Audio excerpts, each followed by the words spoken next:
All right, class. I hope you're all doing well. Today we're going to do a roast workshop. So the way that this works is you've all handed in essay ones. You've all gotten your grade on essay one, and hopefully your essay had a thesis statement. So assuming that it did, or assuming you had a sentence in the place that the thesis statement is supposed to go, which is the last sentence of the introduction, I have extracted those thesis statements and anonymously placed them into a Word document. Now, in my seated classes, we have an incentive program where you can own your thesis and say, that's mine, and there's a little bit of a benefit for doing that. Unfortunately, online, we're a little bit limited in what we can do in that way. So basically, no one's name will be shared. No one's going to know who wrote what. We're just going to go through the list of all of the thesis statements which were handed in for the first essay of the online class. And we're going to talk about what could be better, what is good, what are the things that we're looking for, that sort of thing. So this is a little bit different than some of the other lecture videos. It can get a little tedious. If you are able to make it through the video, you will see your thesis statement featured. So maybe a little bit of a eye-opener for some of you. I do believe that this is a good process. I think that the idea that your work will be shared is often a motivator to do better. I don't mean to criticize you or to put you on the spot or anything like that. That's not the intention. The intention is to grow as writers, and I hope that it helps. Usually it does. So without further ado, we will go ahead and get into, I have a Word document here with all of your thesis statements in them. Okay, hang on.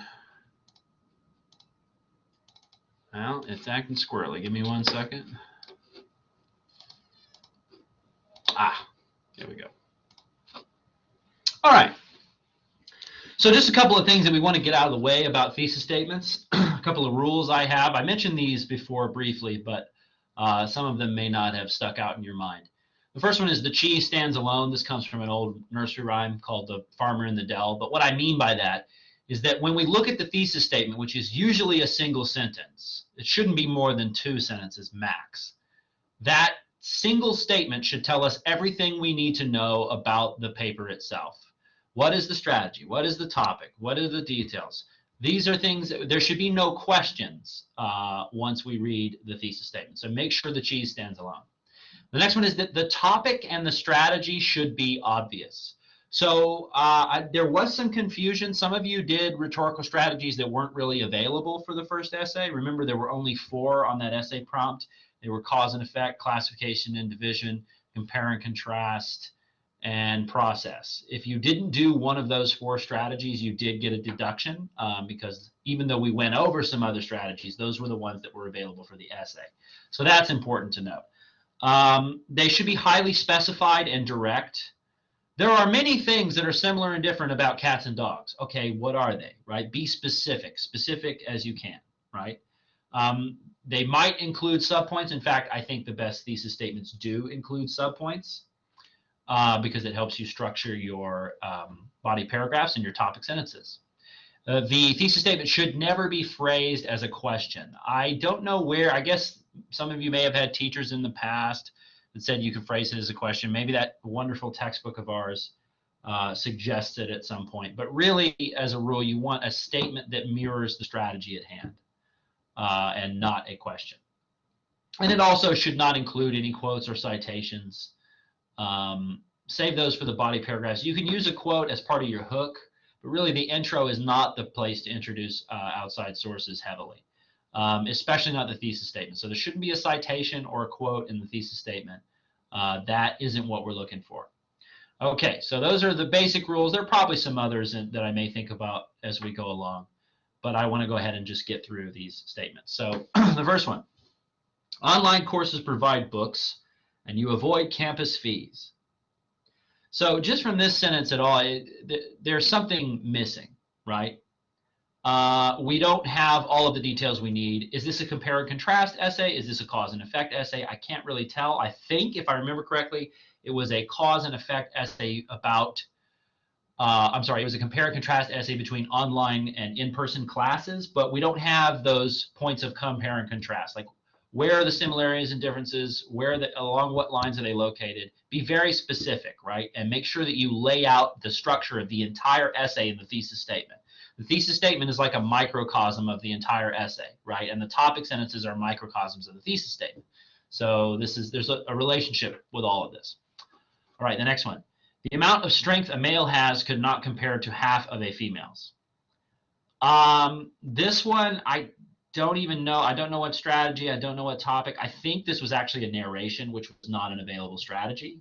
This was like a life story type thing. And I actually banned that as a strategy because people, when they tell stories, they typically don't consider the structure. Like if you write a narrative essay, it still has to be an essay, meaning it still has to have a thesis and topic sentences and all that stuff.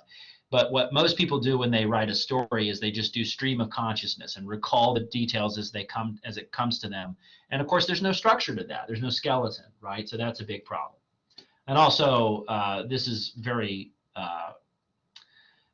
there's a lot of generalizing going on. So that one is tough.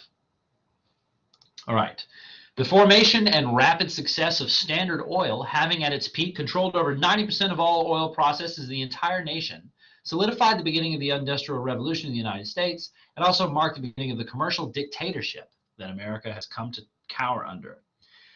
Okay, so this is cause and effect, pretty obvious. The cause is clear, the effects are clear. I wonder why it seems like it would be better if there were 3 effects because it would lend itself to 3 body paragraphs, but it's, that's a nitpicky thing. Maybe you take one of the effects and you make 2 paragraphs out of it. Maybe a little bit wordy, just a little, not too bad. The other thing is when you say the commercial dictatorship. So a dictatorship is basically, I think that's a word that gets, whenever you take a word like dictator or fascist or one of these really powerful loaded words and you use it in a context that it doesn't really apply to, what you ultimately do is devalue the word. And I understand that there are some problems in America with the commercialism and the acquisition of power, like, for example, Amazon and Jeff Bezos. And you could argue that he has too much power, but he's not really a dictator. If these companies were dictators, like if Mark Zuckerberg were a dictator, he wouldn't have to beg Congress not to screw up his company, right? So we got to be careful about the use of words and hyperbole, extreme exaggeration, because it can mess with meanings. All right, here's the next one. The pyramids of Giza are still a mystery to this day. Even though explorers have found ramps to prove how they were built, they will always be considered the greatest mystery of the world. The pyramids of Giza are still a mystery to this day. I'm sorry, I obviously copied that twice. Sorry. So this is a process essay, but remember that process is supposed to be like how to do a specific thing. So how to change a tire, how to change your oil, how to make coffee, how to bake a cake. How to build the pyramids is not really a process. And to be honest, this essay read more like a report on the pyramids. So it wasn't really a process essay. Even though it tried to be one, it didn't really accomplish the goal. Remember, in a process essay, you're specifically detailing the steps of a process so that your reader could reassemble that process if they wanted to. Also, this one is a little bit wordy, right? Even with the fact that I copied and pasted it twice, there's a way for us to make that more concise and direct. There are 2 types of acne, non-inflammatory acne and inflammatory acne. If people were able to classify what type of acne they were experiencing, they would be better able to treat it. I don't know that we need the second sentence, really. I don't know that it helps the thesis that much. Is this classification and division, or is this compare and contrast too? That's another question I have, because it sort of reads like it's a compare and contrast of the 2 types of acne, but it could also be a classification and division of different types of acne. And if so, are you only going to do 2 types, or are there subtypes within the types? This one just leaves me asking a lot of questions. Remember, the thesis statement is supposed to lay everything out and be very direct and specific. However, in order to understand spiritual traditions, it is important to understand the difference in the 3 groups: Voodoo, Santeria, and Candomblé. Candomblé. I hope I'm pronouncing that correctly. These are variations of the Yoruba tradition. I actually found this, to the person that wrote this essay, I found this essay very interesting. I've always sort of had kind of a fascination with Voodoo and Santeria in particular, because they are religious traditions that used the process of syncretism to preserve their traditions in the face of slavery, which I think is very interesting. They do get a bad rap, and I don't think it's fair. And I found this paper interesting. Obviously, you know, this may be a classification and division of different types of Yoruba-based religions. It may be a compare and contrast of these three things. It's kind of hard to tell, but still interesting. There are three types of major biomes that can be categorized into groups based on climate, animals, and habit. Yeah, we'll take it. Kind of basic, but it gets the job done, right? We know we're classifying and dividing different types of biomes. Sounds good to me. Yeah, I wonder if habit means habitat. It could be either one. Excuse me. The Scream, a painting made by expressionist Edvard Munch, is one of the most iconic paintings of all time. That's an example of a hyperbole, right? It is an iconic painting, but it's when we weigh things like the greatest of all time, it's like, it's kind of hard. While Impressionism and Expressionism both have their roots in Western Europe, they diverge in characteristics, meaning, influences, and time period. Now, I think probably I could have excluded the previous sentence, the first one. The second one is actually a really strong thesis, because we've got the two things we're going to compare and contrast, and we've got the points at which we're going to compare and contrast them. So this is the kind of thing I like to see. Also, I like The Scream. I did with my wife, we did the immersive Van Gogh experience, which was fun. And I think they're going to do one for Picasso. I told her, though, I'm waiting for the Salvador Dali immersive experience, because that's going to be cool. Okay. Ultimately, it is important to consider the use of drugs, as this not only affects a person as a whole, but loved one can be pained as well. A horrendous lifestyle is doomed to follow as a result of living in active addiction. Okay, so cause and effect of addiction. I would have liked a little bit more specificity here, like what are the specific areas that the addiction will affect your life? You know, like your home life, your family life, your love life, your work life, like whatever. What are the areas that we're going to look at? But it is cause and effect, which is good. There's a couple of issues with punctuation in this sentence, but other than that, I think we're on the right track. By following the three basic steps of creating a character backstory, learning the features, and picking the character stats, anyone can make a character to start playing Dungeons and Dragons. Okay, well, process of creating a D&D character, I'll take it. I'm a Warhammer 40K player myself, so maybe you know what that's all about, to my fellow nerds, and I don't mean that in a derogatory way, of course. Which do you believe is best, cats or dogs? This is a question, and dogs, but I can hear everyone like screaming at me, no, cats. No, it's not cats. The cat doesn't care if you die. The dog will literally die for you, which to me, that's all I need. But yeah, so we need some more detail. Like if you're going to compare and contrast cats and dogs, tell me the areas that they're similar and different. Like give me some specifics. Give me some sub-points. That's what we're looking for here. What can be done to improve this and many other things? I will be explaining about in this, my first essay. Okay, so there's some awkward phrasing going on. Also, we got here, I don't know what you're talking about, so the cheese doesn't stand alone. And we've got a fourth wall break. So what is a fourth wall break? If you've ever studied drama or theater, you know that a fourth wall break is when the character looks at the audience and addresses them directly. If you've seen, what's the film? Oh God, with Ryan Reynolds, Deadpool. If you ever seen Deadpool, he breaks the fourth wall all the time. You want to try to avoid fourth wall breaks in formal writing. Don't reference the essay. In this essay, I will tell you about this. Don't do that. Don't say in the preceding paragraphs. Just leave out the fact that you're writing an essay. Everyone reading the essay knows that you were writing one, so there's no reason to point that out. Okay. Throughout this essay, I'm going to thoroughly explain to you how to make my famous chicken Alfredo with a few easy steps.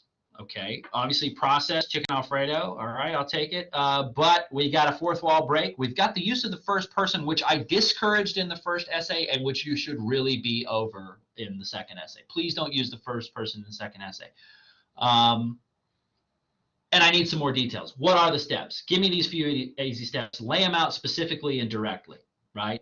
The more direct and specific you are, remember the thesis statement's got to lay out the structure of the essay. So specificity and subpoints are a good way to do it. Even though they have similarities, there are also some differences between psychologists and psychiatrists. Those should be plural, right, with S on the end.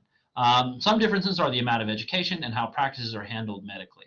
Okay, all right, so compare and contrast, cool. Psychologists and psychiatrists, that's an interesting approach. I would like to hear, it seems like you've only got 2 specifics, sometimes 3 lends itself to 3 paragraphs, whatever though. This one gets the job done. Okay. I don't know, also I don't know, a semicolon is typically used to separate, I think that should just be a comma, because a semicolon has a very specific, it's like if you have 2 dependent clauses and you don't want to use a coordinating conjunction, you can use a semicolon, but a comma would be the way to go here. Okay. Although in-person learning and virtual learning are comparable in that you will have the same materials and they both will have due dates, they differ with commute and ease of scheduling. All right.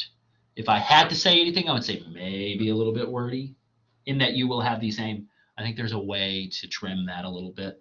But it does get the job done. We like to see a good thesis like that. All right. While the abortion debate is hard to determine, removing anti-abortion policies is critical in eliminating unsafe abortion and hence maternal mortality that is threateningly becoming a public health crisis in this country. This reads like an argumentative essay. I'm not sure. I mean, maybe cause and effect of removing the anti-abortion policies, but it still reads like an argumentative essay. And I know that the book kind of said you could mix and mingle a little bit.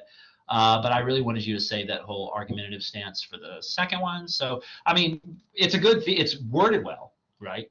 And if this was an argumentative essay, other than the fact that I banned the topic of abortion, just because I've given different reasons for why I do that in previous videos, but it would be a decent argument, yeah?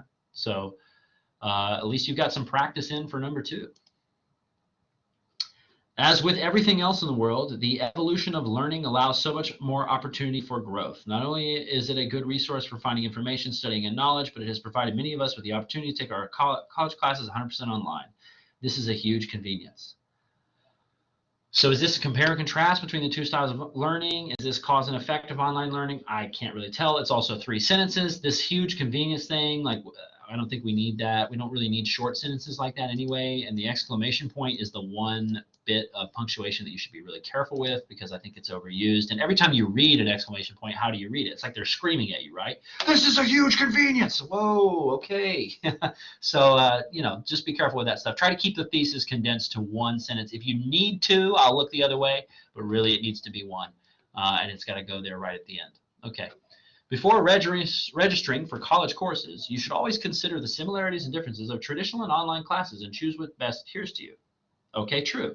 This was a big it's like everyone has got like COVID trauma because you're all talking about online learning.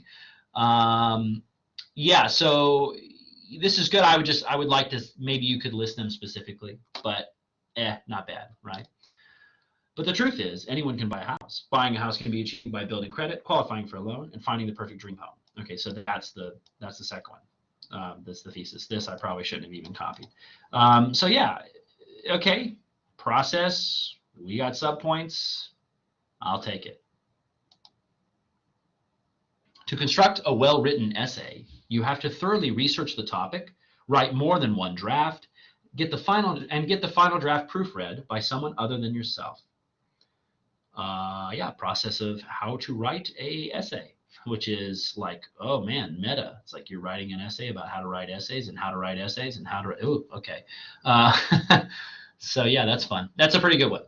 The process of making the perfect wardrobe for any occasion can be completed through just a few steps, which include designing, sewing, and presenting the outfit. That would be an instance, I think, where using a colon would be a good idea for that listing. But yeah, we got a process and we know what it is. The cheese stands alone. There's no fourth wall breaks. We got the 3 things we're going to do, so looking good. Following a few helpful steps with consistency can get you on your way to conquering all your college aspirations and landing you in that cap and gown before you know it. There's a lot of figurative speech here. Conquering, you're not actually conquering anything, are you? I hope not. You might end up in jail, right? Landing you in a cap and gown before landing you in a this is colloquial speech, right? You're not actually landing anything. It's like figurative or colloquial. And I know I'm being really nitpicky, but it's my job to teach you that like informal writing, you've got to stay formal. You've just got to keep it formal. So anytime that you start writing like you talk, that is an issue, right? A cup of iced coffee is the motivation to start a positive day and will get you through the day. All right, so we have word variance because we said day twice. At the end of the words, like these words, the essay. So that's a fourth wall break, and it's kind of like awkward phrasing. You will be able to make a delicious pitcher of cold brew coffee. Ooh, why do you want it cold? Makes me think of that episode of The Office with Robert California.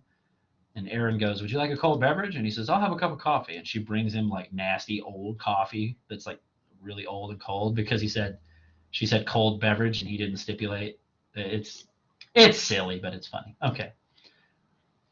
There are so many similarities and differences between college and high school, from teachers to student life to classes. All right, so that's technically a little bit awkward. And I could talk about a lot, but we will only be discussing a few. Okay, what are they? You got to give me specifics here. This is a perfect example of being way too general. What are the similarities and differences? Also, first person, fourth wall break. And remember, if the words you use don't advance your ideas, then they're not really useful. You can put a lot of words on the page and not say very much. So keep that in mind. From examining movies and books, it is clear that both are different and similar in many ways, such as books give readers imaginative liberties, books include readers in the story, and both are styles of enjoyment. Structurally, this is good. It's a little awkward in terms of the wording, but it's good. I'll take it. Not bad. This choice of texting or talking on the phone can have major effects on you, leading to fatal consequences in the lives of others. Leading to the lives of others? There's some missing words there. And leading to the deaths of others, maybe? Be careful about that, right? Because the way that this reads, it sounds like it's the major effects it's leading to the lives of others. But I think what you mean is that it could take the lives of others or ruin or affect. Fortunately, and I guess that's cause and effect. Fortunately, the process of preparing the perfect bottle of baby formula can be accomplished by following these 3 steps: bottle preparation, formula mixing, and warming. That's a good thesis statement for process. We'll take it. Also, are you guys writing all this baby stuff because I'm having a baby? Because this isn't the only one. I got one about how to swaddle a baby. In another class, I got another one about babies. It's like everyone's trying to help me out. I appreciate it. I'm a little nervous. It's not long. It's about a month until my son is born, so no pressure. All right.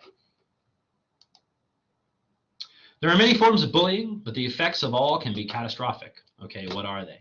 Right? Need some more detail there. Smoking can cause a lot of health problems, whether it is mental or physical health. Smoking affects it all. Okay, maybe like focus in on some specific areas that you're going to look at and list them out, right? Because you just kind of be in general. Everything, it affects everything. Well, yeah, it does, but it's like, what are the areas of greatest concern that you're going to be focusing on? That's probably, you want to list those out specifically, because the more specific you are and the more direct you are, the better, right? While finding the correct way to use the 3 pillars for oneself, that person can make discoveries about themselves that they did not know about beforehand. With each and every new discovery one person makes, they come a step closer to finding out who they truly are as an individual. First of all, what are the 3 pillars? List them out. It should be listed in the thesis statement, which should be the final sentence of the intro paragraph. Also, this is the textbook definition of wordiness, right? How do we trim this down? How do we make it more concise? How do we make it more specific? So yeah, also, is this cause and effect of adopting the 3 pillars? It's kind of unclear what the strategy is. Okay. It is important that you build a strong customer base before opening if you can. It's also important to be able to market what you're selling. Yeah, what are we selling? Is this about just creating a private business? We need a little more detail here, right? Because this is an example, the cheese does not stand alone. We're left asking questions.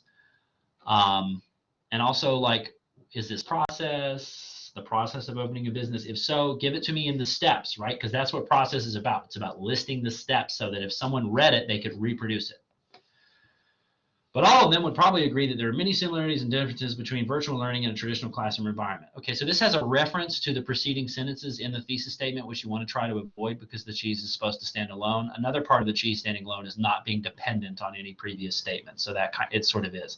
Who are we talking about? All of them. Like, are these the teachers? Like, I don't know. Also, what are the similarities and differences? You say there are many. What are they? which specific ones you're going to be looking at. Yeah, you may be dealing with a list, but which ones? Apart from identifying the causes, the relevant stakeholders involved in resolving this crisis also need to acknowledge that drug abuse amongst youth is leading to mental health issues, physical injuries, as well as reduced productivity. And then we have a citation. No citations in the thesis. If you want to use this source later to help enforce what you're saying, that's fine, but you shouldn't be doing it right now. I don't know, is this cause and effect of drug use? Yeah, okay. By adding a few steps to the process, you can turn your ramen into a delicate food dish that can be served as a fancy meal instead of a quick eat. Okay, cool. That's actually very interesting to me because I lived on ramen and peanut butter in college, so I'm a little bit traumatized, and if it can be made better, that's a good thing to know. But what are the steps, right? Be specific. Don't beat around the bush, right? Well, I'm going to tell them later. Okay, but yeah, but the goal of the thesis is to lay it all out up front, right? Okay. This quick guide is only going to focus on 3 main things you may need in helping to decide if this is the way to go. First, there is the housing of your flock. Next, you may want to consider if you'd like a rooster or not. And finally, how many chickens do you want or need? So that's like a question that you're asking at the end. So we do have fourth wall break, right? We have wordiness, and we got like 4 sentences to make a thesis. That's the problem with that one, right? So condense it, get rid of some of the wordiness, be highly specific. Don't break the fourth wall. This paper will explore, fourth wall break, the causes of heartworm infection, how the disease can affect an animal with the condition, as well as how to treat them, and the possibilities of how to avoid infection. All right, fair enough. Other than the fourth wall break, I don't have much to say about that one. It's pretty good. Allowing teens to have social media at young ages can lead to a lack of social skills, decreased mental health, and increased cyberbullying. Okay, cause and effect. Teens with social media. To construct the mini hamburger pies. A hamburger pie? Is it a hamburger or is it a pie? No, it's both. My God. What sort of world do I live in? You must first prepare and arrange the ingredients. Next, you must bake the mini hamburger pies. Be careful with word variants because you already said that once. And finally, you must plate and present this phenomenal dish. Okay. Other than the repetition of hamburger pie, I'll take it. You have your different species like amphibians, birds, mammals, and reptiles. What are their preferred habitats? Well, I don't know. Why don't you tell me? Yeah. I have questions. Is this classification and division of different animal habitats? Hard to say. Is it different animals? Swaddling is a beneficial and systematic process that is performed in 4 essential steps. Okay, again, thank you for the baby help, and also please list the steps out, right? Be specific and direct. And the cheese must stand alone. Knowing how to properly apply the perm is most important thing to doing the perm itself. Okay, so that's awkward phrasing and repetition. You do not always want straight, bland, and boring hair. That's true.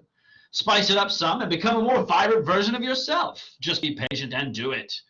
So that's colloquial speech, right? You're writing as though you were speaking, or really as though you were like recording a commercial. So try not to do that. And we have 3 exclamation points. Remember, the exclamation point, it puts emphasis, like you're screaming.